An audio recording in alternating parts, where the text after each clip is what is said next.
जय सिया राम गुरु जी, जय सिया राम। सीताराम सीताराम गुरु सीताराम। जी, आपने खंड खंड करके बताई और मेरी समझ में आई, लेकिन मैं तो क्षमा करियो, मैं तो यही समझ बैठो कि ठाकुर जी ने बुद्धि तो सबको एक जैसी दी है।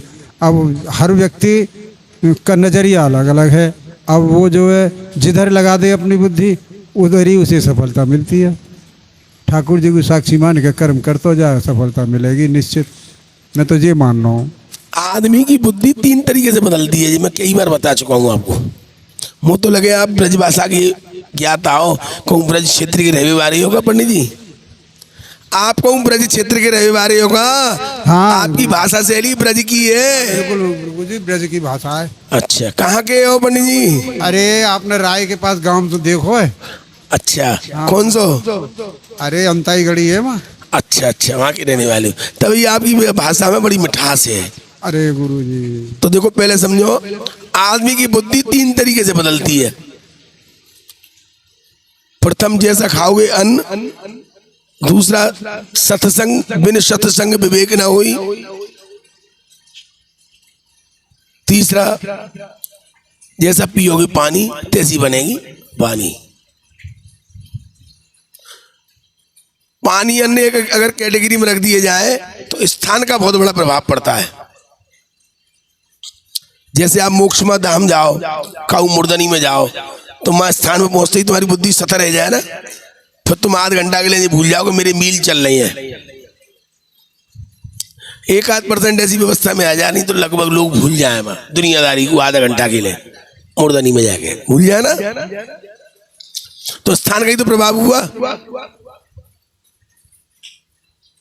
सही बात है, स्थान को अब अन्न तुम्हारे यहाँ सात्विक प्रकार से भोजन बनाओ, और मैं आपके यहाँ पा के आया हूँ प्रसादी, और तो मेरी बुद्धि निर्मल और कोमल रहेगी। और आपके यहाँ सात्विक तरीके से उल्टे सीधे कर्मन के द्वारा, तो मेरी बुद्धि स्वतः ही नेगेटिव आपके बारे में सोचना चालू कर देगी।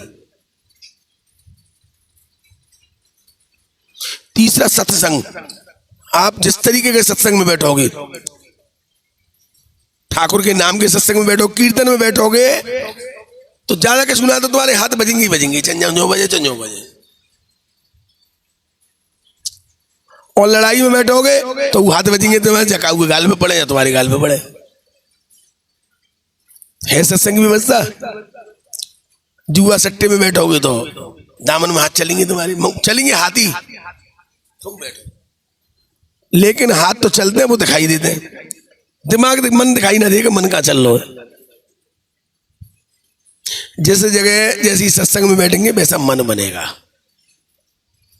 मन के जीते जीते और मन के हारे हार। अच्छी जगह बैठो, सात्विक भोजन का आनंद लो, तामसी वृत्ति को बढ़ाने वाले पदार्थों का सेवन मत करो, तो बुद्धि स्वस्थ और मस्त रहेगी हमेशा। उसमें आपको कहीं ठाकुर को ढूंढने की जरूरत थोड़ी है। आपके अंदर सारी चीजें अपने आप विद्यमान रह जाएंगी। क्रोध शांत हो जाएगा, दया भावना उपज जाएगी तुम्हारी में, वासना चली जाएगी तुम्हारी, लोभ पाप सब छूट जाएंगे तुम्हारे। जब लोभ ही ना रहोगे तो पाप कहाँ से आवे हो, जो पाप को वापे लोभ, समझे ना। तो ये सारी व्यवस्था तुम्हारी स्वतः ही चली जाएंगी। ठाकुर जी के नाम में ध्यान लगाओ। जय श्री राम, जय श्री राम, जय श्री राम।